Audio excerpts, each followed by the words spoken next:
This podcast is intended for a mature audience. Listener discretion is advised.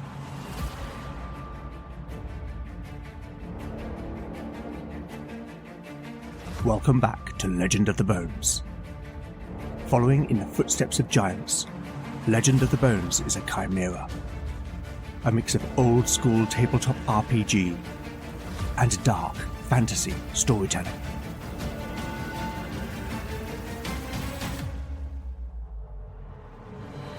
As its name might suggest, in Legend of the Bones the dice rule. There'll be no rerolls, no fudging the dice, no metacurrency. The roll of the bones will determine the character's destiny, and no one will be spared their fate. None shall escape the destiny of bone.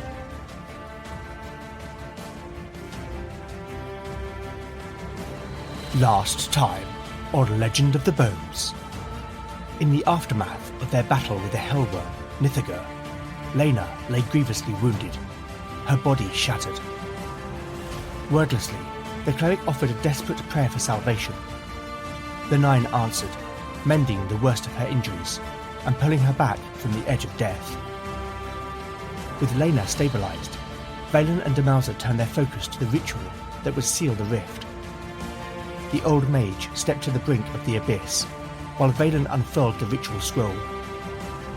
As he completed the incantation, Demalza plunged her dagger into her own heart. At the moment of her death, Valen cast Push, hurling her body and the Eye of Krevik into the waiting void. With the ritual complete, the rift abruptly imploded, sealing itself forever. In the quiet that followed, Lena prayed once more to the Nine, receiving a boon that eased the party's wounds. Afterwards, Eadith confronted Valen, demanding to know why he had kept the plan to seal the rift a secret. Overcome with grief, she blamed him for Demalza's death.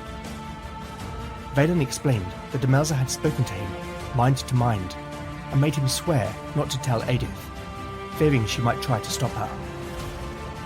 Eadith begrudgingly accepted that Valen had no choice, when Beric called to the others from deeper within the chamber, where he had discovered an archway and a staircase leading up.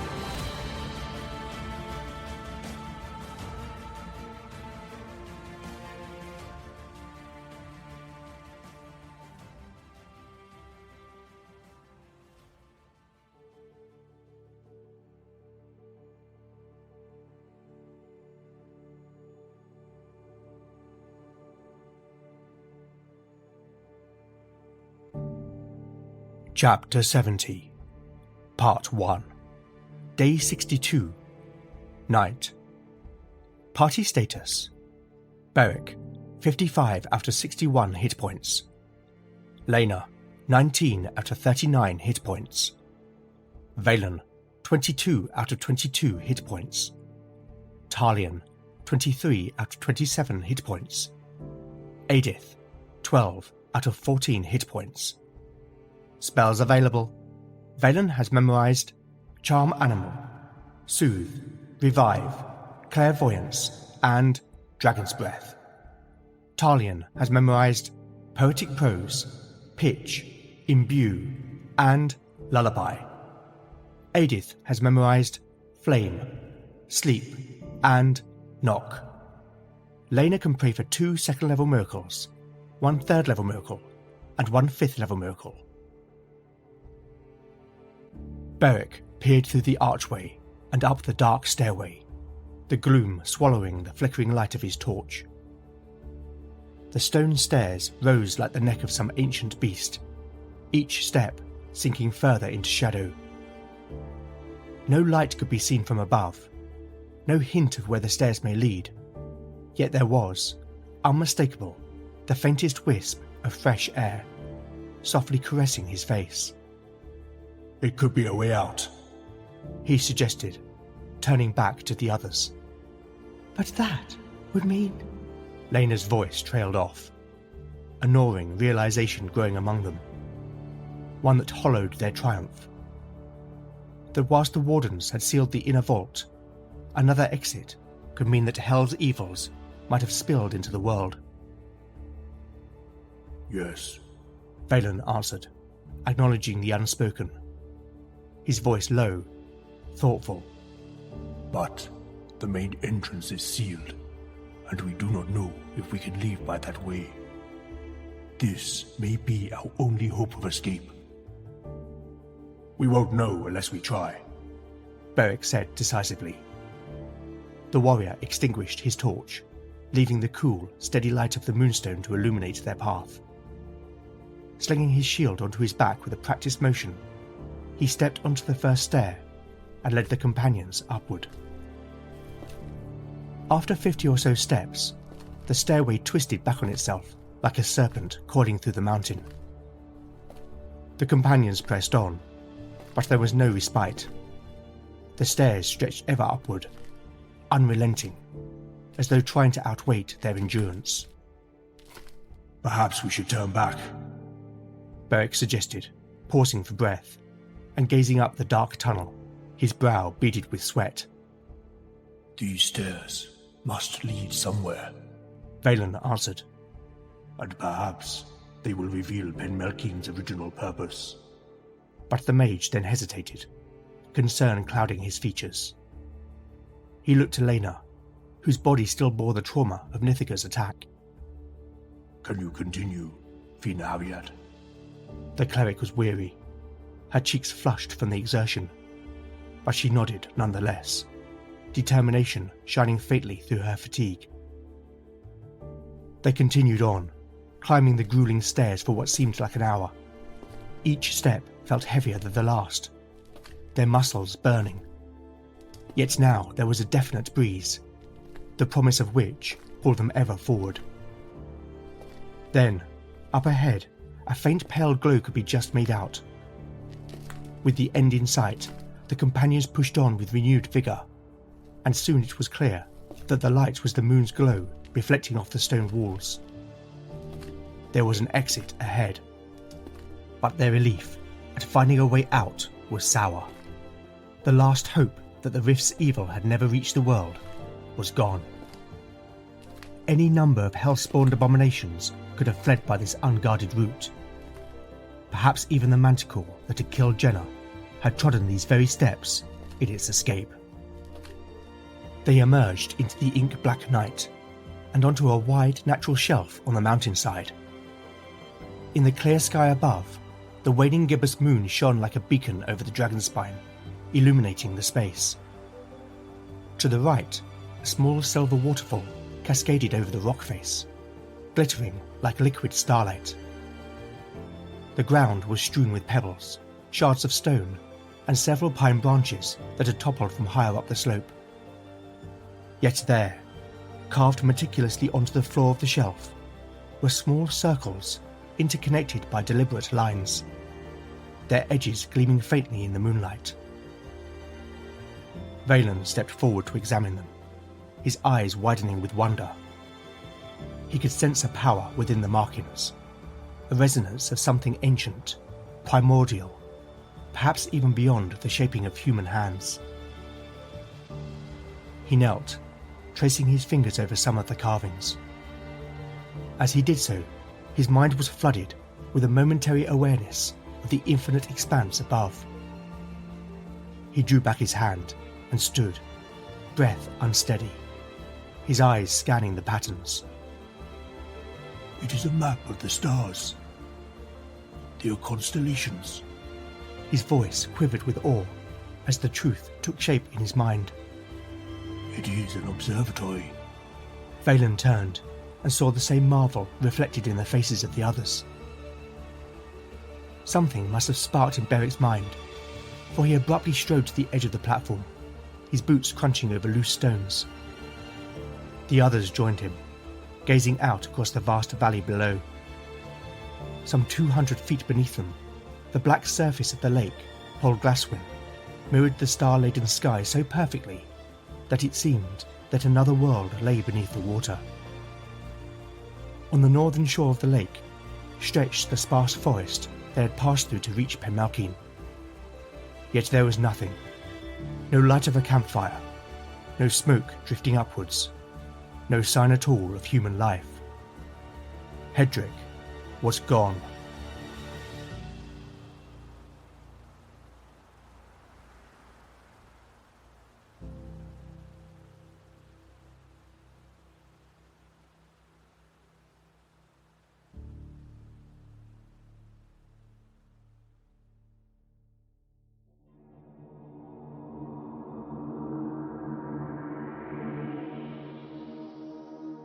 Before the start of this episode, I rolled on my oracle to see whether Hedrick was still waiting for the companions, as he had promised. The answer was a no but. I do not yet know what has happened to the mountain ranger, but that is for another time. For now, the companions have been through an ordeal, and they need to rest. This shelf on the mountainside offers a place of relative safety, so it is here that they will make camp for the night. Such is their exhaustion that I am going to risk not posting watches. I will roll for a wandering encounter, but given their sheltered position, I will set the chance as just 1 in 6. Here is the roll. A 4. Well, that is a relief. As they settle down, Valen will attempt to cast Soothe on Lena, sending her into a healing sleep. The mage will need to roll a 17 or less for his casting roll. An 11. In the morning, Lena will be healed for 3 hit points in addition to natural healing. Likewise, Talion will try to invoke his song charm, Lullaby. The bard will need a 15 or less for his casting roll. A 15 is on the money. Despite the cold affecting his fingers, the bard weaves a soothing lullaby, which sends the companions into a deep, healing sleep. In the morning, Beric and Eadith will recover 3 and 4 hit points respectively in addition to natural healing. In the morning, Lena will pray for the miracle of Cure Serious Wounds. The cleric will need a 16 or less for her prayer to be answered. A 10. Lena is healed for a total of 11 hit points. Now you may recall that when Valen ascended to level 8 back in episode 67, that I did not at the time roll for his new spells. Given the mage now has an opportunity to rest, it is time to find out what new powers he has attained. As a reminder, Valen will learn an additional 2nd level and 4th level spell. Let's roll a d12 for the 2nd level spell. An 11. Let's see. Okay, Valen has learnt my homebrew spell, Entangle.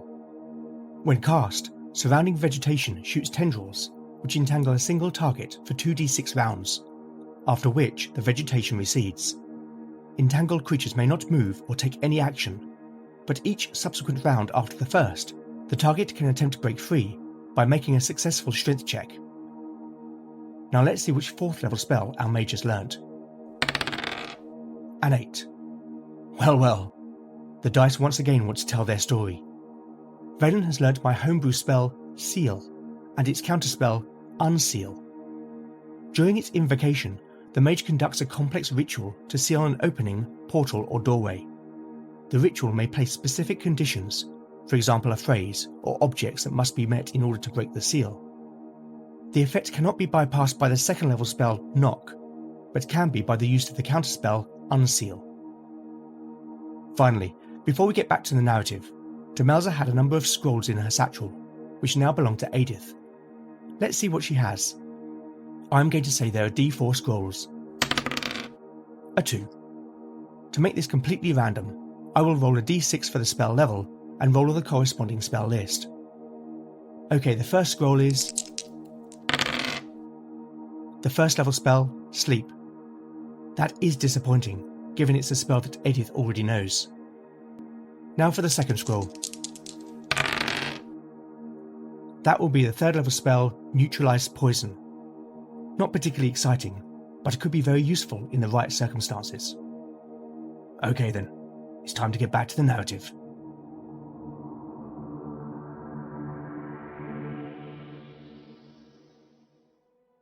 Chapter 70. Part 2. Day 63. Dawn. Party status. Beric, 59 out of 61 hit points.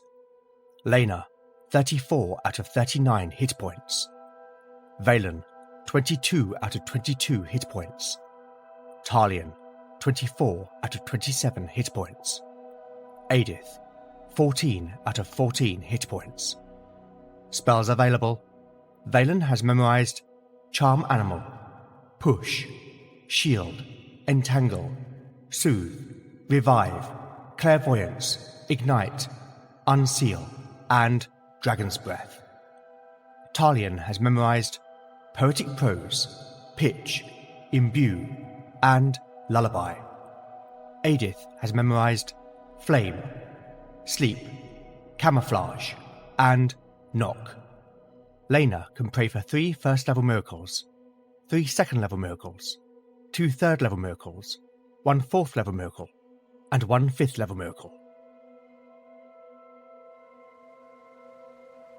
Valen awoke before dawn, though the night sky was already tinged with grey.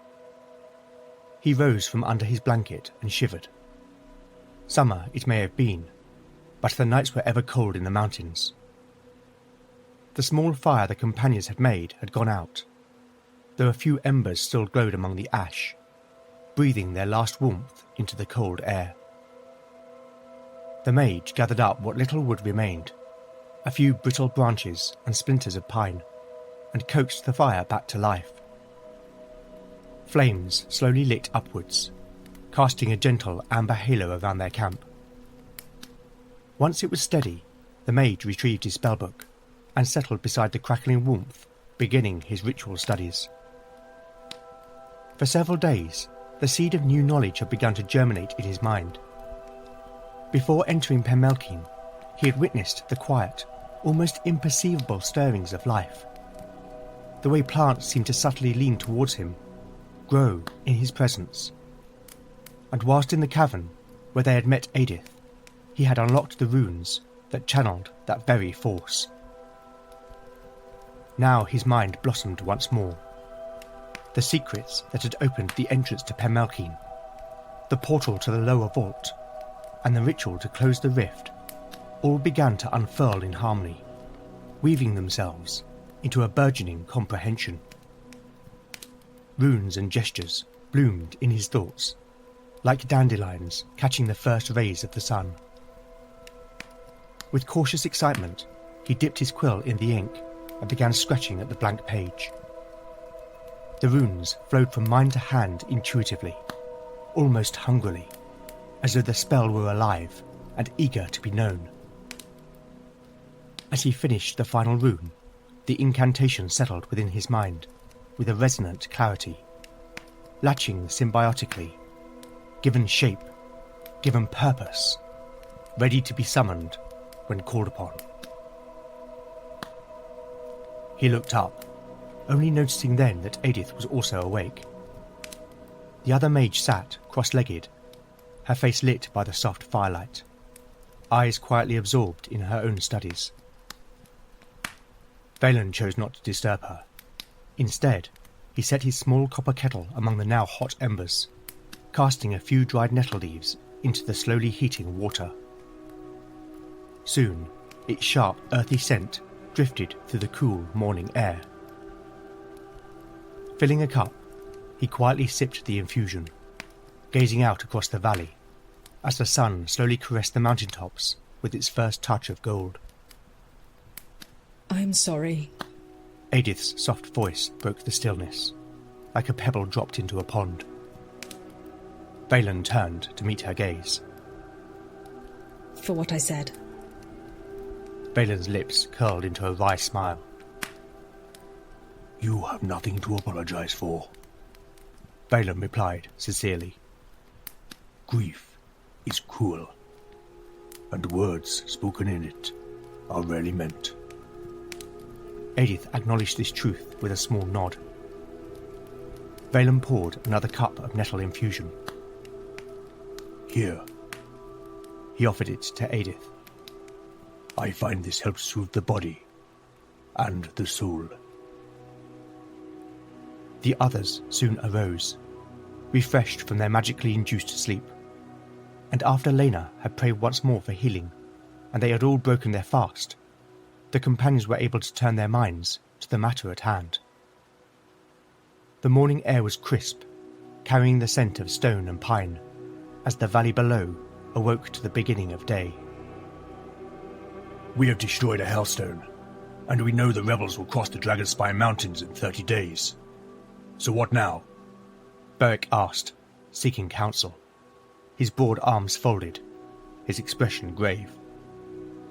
I do not think we should pursue the Eye of Slethra. Valen offered with immediate conviction. In all likelihood, Reynard already has it, and if not, without another rift, we could not destroy it. Then what do you suggest, my love? Lena asked, her voice calm yet inquisitive. Reynard seeks to unite the Hellstones, just as Vortigern did 1,000 years ago. The mage reminded them, history weighing heavy upon his words. We know he has 3, perhaps now 4. And while we have destroyed the Eye of Krevik, the others will bestow upon him a terrible power. Then it's all been in vain, Beric interrupted, throwing his hands, voice laced with frustration. No, Beric. Formidable Reynard will no doubt be, but without all 5, he cannot now match the power of Vortigern. Then what? The big man pressed, a little impatiently. When Amos appeared to me in Carrick Ugal, I asked him how Derwin defeated Vortigern at the Battle of Carlhan. The mage revealed. He told me that the answer lay at Inismaitan. What is this Inismaitan? Lena asked. I know not. But I do, Talion offered, causing the others to turn to the bard. It is the Isle of the King, the location of Derwin's tomb.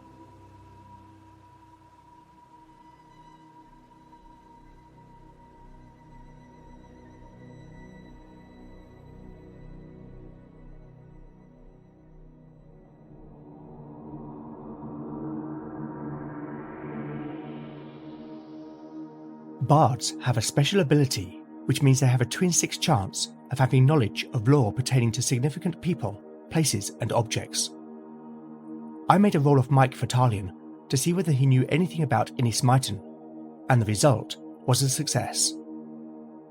I decided that roll meant that Talion knew the location of Inismaitan and its purpose, but does he know anything else? I am going to make a second lore roll to find out. Another 2 and another success. Well, I guess that does make sense. When the companions first met the bard at Lord Cornwyn's stronghold, he did perform a song about Derwin's defeat of Vortigern. Okay, so I'm going to roll a d6. On a 1 to 2, Talion will only know vague rumours about Inismaitan. On a 3 to 4, he will know something about how Derwin defeated Vortigern. And on a 5 to 6, he will have specific knowledge which will help the party know what they're looking for. Here is the roll. A 3. More immediately, there is no safe route by which the party can descend from the shelf in the mountainside into the valley below. Now that Valen has mastered the spell Unseal, the companions could travel back through the lower and upper vault to the entrance, though this would take time and could present further danger. I think I have a better idea, but to make it work, Valen will need to make a successful casting roll. Okay then.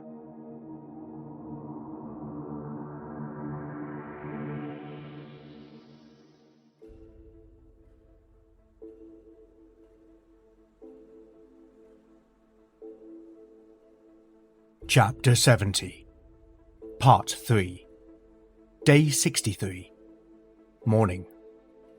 Party status. The party status is unchanged. Valen looked out from the rocky shelf on the mountainside. Sunlight bathed the valley that yawned before him, deepening the rich turquoise colour of the lake's water until it gleamed like a jewel set into the earth. The mountain air was crisp and fresh, still clinging to the night's chill and carrying with it the faint scent of pine and stone.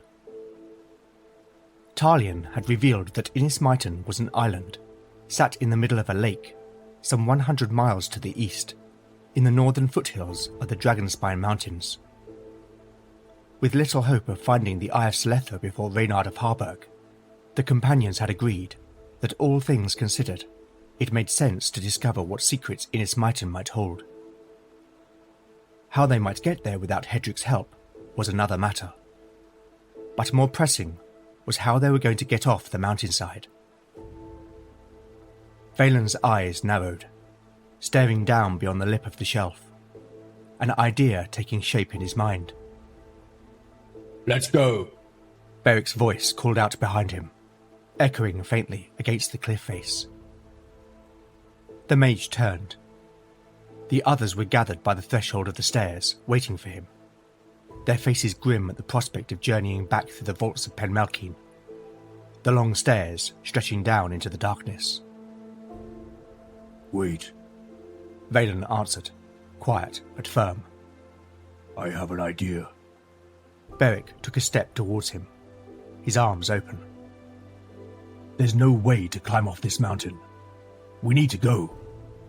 There was a touch of frustration in the big man's tone, as his brow furrowed. Trust me, Beric. The warrior lowered his hands, his expression softening. He nodded once, accepting that when the mage spoke, it was worth listening to. Valen turned back to the valley. Then raising both arms, he recited an incantation.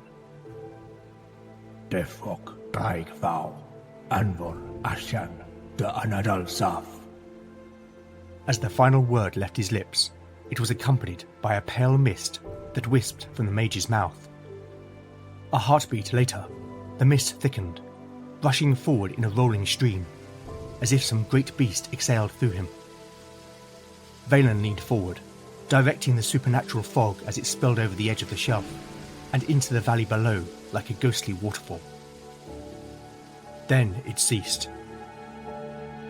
Beric and the others came forward, peering over the edge of the platform.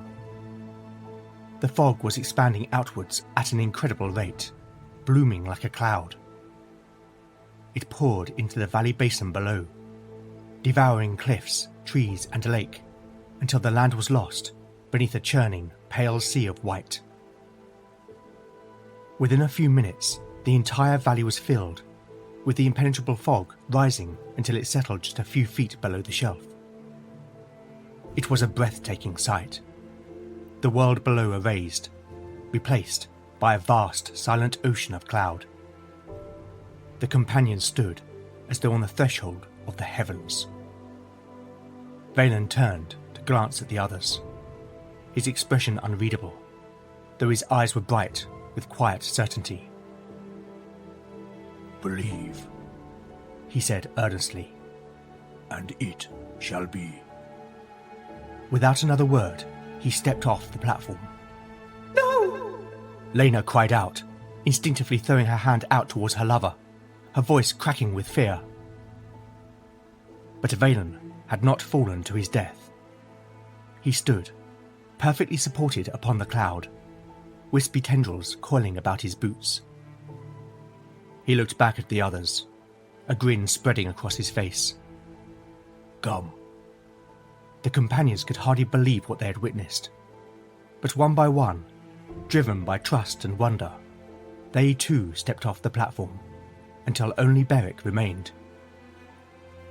The big man hesitated, staring down at the swirling, unreal surface below. Hell's alive, he muttered. Then taking a deep breath, he too stepped off the edge.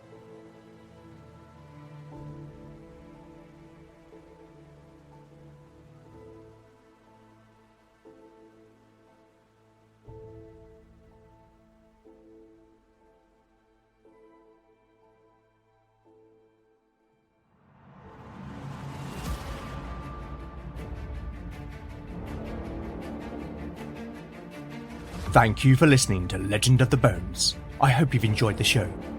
If you like what you've heard, then please consider rating and reviewing the show in your podcatcher of choice. Not only do I love seeing the feedback, but it really does help the show to reach new listeners. As always, where would I be without my amazing cast of voice talent? Just one person to thank this time. Returning to the show, playing the role of Eadith, is Chloe Elliott. Chloe is an actor, singer, composer, and content creator, as well as being a cast member of A Deck of Many Aces, an actual play D&D podcast. My sincere thanks to Chloe, whose links I'll put in the show notes. You can also help by liking or reposting new episode announcements, or by recommending the show online or to a friend. You really can't beat the power of word of mouth. Alternatively, if you would like to show your appreciation by buying me a metaphorical cup of tea, then I have a Ko-fi page at ko-fi.com/Legend of the Bones. Any donations will go towards the show's running costs. Finally, I'd love to know what you think of the show, and I do respond to every message I receive. So with that in mind, you can contact me on X at LegendBones, Blue Sky at LegendBones, Mastodon at LegendBones, at ttrpg-hangout.social, Instagram at Legend of the Bones, email at legendofthebones@gmail.com, or go to legendofthebones.blogspot.com for show notes, house rules, character profiles, art, maps and more. Join me next time to find out what awaits our adventurers as the bones decide their fate. None shall escape the destiny of Bone. Welcome to Alone in the Realm, a solo TTRPG podcast. I'm DV, your humble GM and adventurer. Alone in the Realm is a podcast where we let the dice drive the story, and we are along for the ride. No character is beyond death, and we let the dice lay where they fall. You can find Alone on the Realm on Spotify or the podcatcher of your choice. You can also find us on YouTube, and, if you prefer the written word, on Substack.